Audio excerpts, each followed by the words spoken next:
داستان چوپان دروغگو مدل 2017. چوپان فریاد زد آی گرگ آی گرگ، ولی خودش قبلا گرگو زده بود و لطه پار کرده بود. فقط میخواست مردم روستا رو بذاره سر کار. مردم روستا که با این وضعیت مواجه شدن چوپان دروغگو رو گرفتن و تا میخورد زدنش. به روزی افتاد بدتر از گرگه. توی این هیرویری گوسفنده هم فرار کردن. روستایی هم که برگشتن دیدن خونه هاشون رو دزد خالی کرده. نتیجه اخلاقی هر کس تو این داستان درگیر بود فکش پیاده شد. اوضاع که پتال بشه همش باخته دیگه. انتخابات و مهندسی و تجمیع و تنفیذ و تحریف و معرفی کابینه و اینا آخرش چی شد؟ هیچی، همش باخت. حاجی روحانی 3 قدم رو عقب با یه کابینه که اگه میداد عظما با رئیسی براش بچینن سنگین‌تر بود. عظما یه برگ رئیسی داشت که سوزوندش چجور. الان جنازش مونده رو دست. از سوختگی هم بدتر شد در واقع. یعنی به قول مرحوم ابوی که همیشه میفهمودن بزن بهادر عرض میکردم بله میفهمودن مشنگه رفیقشو برد بیمارستان گفت به داد برسین که سوخته. گفتم پس چرا خونی و مالیه؟ گفتش که آخه با بیل خاموشش کردیم. روشن شد یا یه بیلی بفرستم برام. آیه دکتر چرا همه مسئولین نظام هم از برجام بد میگن هم میگن نقض برجام نمی‌کنیم؟ به سوز پدر بیزوری. شاخ شکستگی یعنی همین که تو داخل باید حاجی شاهرودی رو بیاری بذاری سر مجمع تشخیص مصلحت که رئیسی توش عضو معمولیه. تو خارجم هر چی زدن تو سرت باید بگی ما برجام نقض نمی‌کنیم.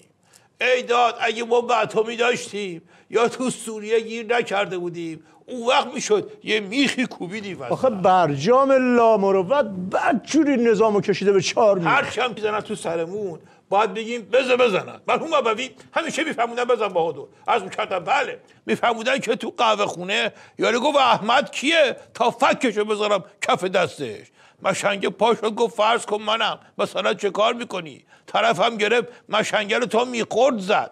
دوستاش که ریختن از زیر دست و پای طرف جمعش بکنن مشنگه گفتش که ولش کنین بذارین بزنه خرش کردم من که احمد نیستم. روشن شد یا کمی رنگ سفید قاطی کنن. آیه دکتر عوضش مجلس ما با تحریم شیطان بزرگ چیزی از آمریکا باقی نمیذاره. وقتی که تحریم بشن و تو دنیا منزوی بشن، وقتی اجازه معاملات بانکی رو بهشون ندیم، وقتی معاملات ریالی رو به روشون ببندیم دیگه کمر راست نمیکنن. وقتی یه قطره نفت بهشون ندیم که تو سرمایه واشنگتن بیت بلرزن و از بی‌بنزینی مجبور بشن ماشیناشون رو هل بدن، اون وقت میفهمن تحریم نفسگیر یعنی چی. تازه حسابای مالی حامی براندازا رو هم مسدود میکنی. یه نیش ترمز بذار همینجا من پیاده میشم بعد هر چی میخوای از این جفنگیات برای خودت بگون. اوکی آی دکتر لطفاً پیاده نشین. توی قسمت برنامه یه تماس تلفنی بشنویم بینیم. الو آقای مجری ما یه عده بسیجی سیلی خورده داغونی. همین که گفتی بسیجی کافیه. سیلی خورده و داغون باهاش میاد قربونت برم. بله از فرماندهان بسیج هستیم یعنی. خب این دیگه علاج نداره. بدبختای لاعلاج مثل شما رو معمولا میفرستن مجمع تشخیص مصلحت نظام. آخه میترسیم شرایطش سخت باشه. نه بابا شرایط نمیخواد دیگه ولایتی هم عضو بشه. سبز علی رضایی هم هست. نه ترس از شما بدتر هم هستن. یعنی اگه خر شرک بره اونجا میگه که به به چه آینه کاری قشنگی. حالا ریزشی هم هستین؟ نه 100%، ولی خب دیگه امیدی نداریم.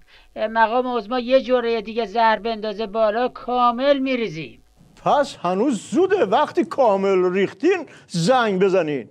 دکتر دستتون رو یه جایی تو مجمع تشخیص مصلحت نظام کنار قالیباف و رئیسی بند میکنه. الان از شما بدبختر تو صفن. خیلی ممنون. بقیه بحث از تلویزیون دنبال میکنیم. نمیخواد دنبال کنی. هرچی تا حالا دنبال کردی بسه. یه مدت هم بذارین بقیه شما رو دنبال کنن. بحث مجمع تشخیص تموم شد. باقیش دیگه به شما مربوط نمیشه. آیه دکتر، بعضیا میپرسن پس چی شد اون ادعای حاجی روحانی که 3 تا وزیر زن معرفی میکنم؟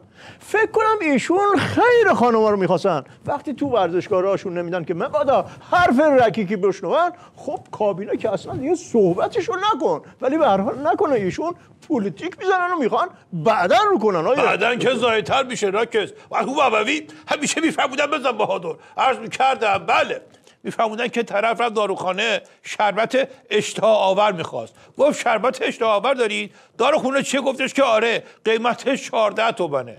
طرف گفت اوه گرونه. داروخانه چه گفت ناکس، تو که 14 تومن برات گرونه، مثلا میخوای اشتهات باز بشی که چی بخوری؟ آیا دکتر، تنفیذ و تحلیف دور اول به این فضاحت نبود. مقام عظما و حاجی روحانی به این روز نیافتادن یکی این بگه یکی اون جوابش بده. همین داستان سر رئیس جمهورهای قبلی هم همیشه بوده. سربسته با یه درس استراتژیکی از مرحوم بابوی جواب تو میدم. مرحوم بابوی همیشه میفهمودن بزن بهادر. عرض کردم بله، میفهمودن که طرف به شریکش گفتش که یادت 5 سال پیش چقدر خوشحال بودیم، چقدر همه چی خوب بود. شریکه گفتش که ما که 5 سال پیش هنوز شریک نشده بودیم، اصلا همدیگه رو نمیشناختیم. طرف گفت آره دیگه، دقیقاً.